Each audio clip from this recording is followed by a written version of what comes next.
ಅಯ್ಯಪ್ಪ ಸ್ವಾಮಿ ಪೂಜೆ. ಮುಸ್ಲಿಂ ವ್ಯಕ್ತಿಯ ನೂತನ ಮನೆಯ ಗೃಹ ಪ್ರವೇಶಕ್ಕೆ ಅಯ್ಯಪ್ಪ ಸ್ವಾಮಿ ಪೂಜೆ ಸಲ್ಲಿಸಿ ಭಾವೈಕ್ಯತೆಗೆ ಸಾಕ್ಷಿಯಾದ ಘಟನೆ ಶನಿವಾರ ರಾತ್ರಿ ನಡೆದಿದೆ.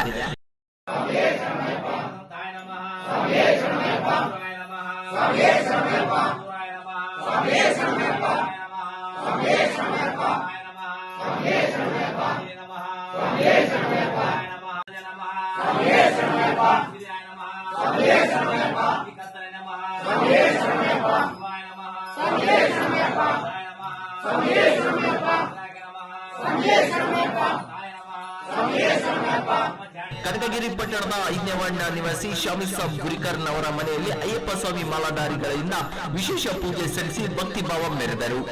ನಂತರ ಶಾಮೀದ್ ಸಾಬ್ ಗುರಿಕರ್ ಮಾತನಾಡಿ, ಬೇಡಿಕೊಂಡಂತ ಇಷ್ಟಾರ್ಥಗಳನ್ನು ಈಡೇರಿಸುವ ಶಕ್ತಿ ಅಯ್ಯಪ್ಪ ಸ್ವಾಮಿಗೆ ಇದೆ. ಕಳೆದ 2 ವರ್ಷದಿಂದ ಬೇಡಿಕೊಂಡಂತ ಪ್ರತಿಫಲ ನೂತನ ಮನೆಯ ಗೃಹ ಪ್ರವೇಶಕ್ಕೆ ಅಯ್ಯಪ್ಪ ಸ್ವಾಮಿ ಪೂಜೆ ಕಾರ್ಯಕ್ರಮ ಹಮ್ಮಿಕೊಳ್ಳಲಾಗಿದೆ ಎಂದು ತಿಳಿಸಿದರು. ನನ್ನ ಹೆಸರು ಶಾಮೀದ್ ಸಾಬ್ ಗುರಿಕರ್, ಕನಕಗಿರಿ ನಿವಾಸಿ, ಮೆಹಬೂಬ್ ನಗರ 5ನೇ ವಾರ್ಡ್ ನಿವಾಸಿಯಾಗಿದ್ದು, ಅಯ್ಯಪ್ಪ ಸ್ವಾಮಿ ನಾನು ಸ್ವಾಮಿಯ ಸೇವೆ ಮಾಡಬೇಕಂತೇಳಿ ಬಹಳ ದಿನದಿಂದ ಒಂದು ಕನಸಿತ್ತು. ಅದು ನನ್ನ ಮನೆ ಕಟ್ಟಿಸಿದ ನಂತರ ನನ್ನ ಆಸೆ ಏನಿತ್ತು, ಮನೆ ಕಟ್ಟಿಸಿದ ಮೇಲೆ ಅಯ್ಯಪ್ಪ ಸ್ವಾಮಿ ಪೂಜೆ ಮಾಡಬೇಕಂತೇಳಿ ಒಂದು ನನ್ನ ಆಸೆ ಇತ್ತು. ಅದೇ ರೀತಿ ನನ್ನ ಮನೆ ಕಟ್ಟಿಸಿ ನಂದು ಜನವರಿ 1ಕ್ಕೆ ಮನೆ ಓಪನಿಂಗ್ ಆಯಿತು. ಅದಾದ ನಂತರ 3ನೇ ತಾರೀಕಿಗೆ ನಾನು ಮನೆ ಪೂಜೆಯಲ್ಲಿ ಇಟ್ಕೊಂಡಿದ್ದೆ.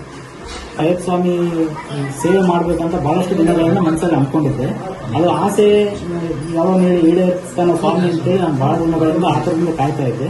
ಬಟ್ ನನ್ನ ಮನಸ್ಸಲ್ಲಿ ನಾನು ಒಂದು ಮನೆ ನನ್ನ ಒಂದು ಸ್ವಂತ ಮನೆ ಕಟ್ಟಿದ ನಂತರ ನನ್ನ ಸ್ವಂತ ಮನೆಯಲ್ಲಿ ನನ್ನ ಮನೆ ಗೃಹ ಪ್ರವೇಶ ಆಗಿ 2 ದಿನಕ್ಕೆ ನಾನು ಮನೆಯಲ್ಲಿ ಅಯ್ಯಪ್ಪ ಸ್ವಾಮಿಯ ಪೂಜೆ ನೆರವೇರಿಸಬೇಕು, ಮನೆಯಲ್ಲಿ ಪೂಜೆ ಇಟ್ಕೋಬೇಕು, ನಾನು ಅಯ್ಯಪ್ಪ ಸ್ವಾಮಿ ಭಕ್ತನಾಗಿ ನಾನು ಸೇವೆ ಸಲ್ಲಿಸಬೇಕಂತೇಳಿ ನಾನು ಅಂದ್ಕೊಂಡಿದ್ದೆ. ಅದು ಇವಾಗ ನನ್ನ ಆಸೆ ಸ್ವಾಮಿ ಈಡೇರಿಸಿದ್ದಾನೆ. ಅದೇ ಕಾರಣಕ್ಕೆ ನಾನು ಅಯ್ಯಪ್ಪ ಸ್ವಾಮಿಯ ಸೇವೆ ಮಾಡ್ತೀನಿ.